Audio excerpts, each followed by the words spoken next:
ยังห้วนขึ้นกับประวัติความเป็นมาในการสร้างตังศิลปประจำอยู่เขตเศรษฐกิจพิเศษสามเหลี่ยมคำของเรานี้กับเมื่อก่อนนี้ไม่ก็ว่ากับพบความยุ่งยากหลายในการนำซอกเอาศิลปะวรรณคดีมาแสดงรับใช้บรรดางานต่างๆหรือว่ารับแขกหรือว่างานอื่นๆอยู่ภายในเขตเศรษฐกิจพิเศษบทพื้นฐานและเพิ่นก็ต้องได้จ้างศิลปะวรรณคดีจากประเทศไทยมาที่จีนแล้วก็บรรดาหน่วยศิลปะวรรณคดีสมัครเล่น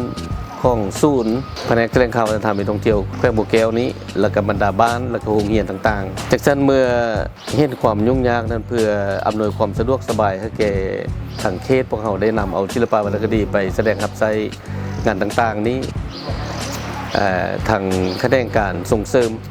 เป็นจริงมีเนี่ยความคิดมอบก้อนทุนจำนวนหนึ่ง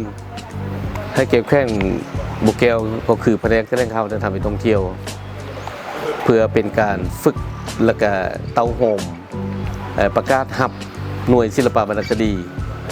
เพื่อจะมาประจำอยู่เขตเศรษฐกิจพิเศษสามเหลี่ยมคำของเรานี้แล้วก็เสนอเอาอาจารย์สอนศิลปะวรรณคดีจากทางสุดกลางมาฝึกอบรมระยะฝึกอบรมนี่ก็ประมาณ2 อาทิตย์ไปหลังฝึกอบรมแล้วหลังจากนั้นทางแผนกแถลงข่าววัฒนธรรมท่องเที่ยวได้มอบศิลปะวรรณคดีในจำนวน21 คนให้แก่ทางเขตเศรษฐกิจพิเศษสามเหลี่ยมคำเพื่อเป็นการสืบทอดรักษาหิตของประเพณีวัฒนธรรมอันดีงามของลาวพวกเราไว้จนสืบทอดจนฮอดปัจจุบัน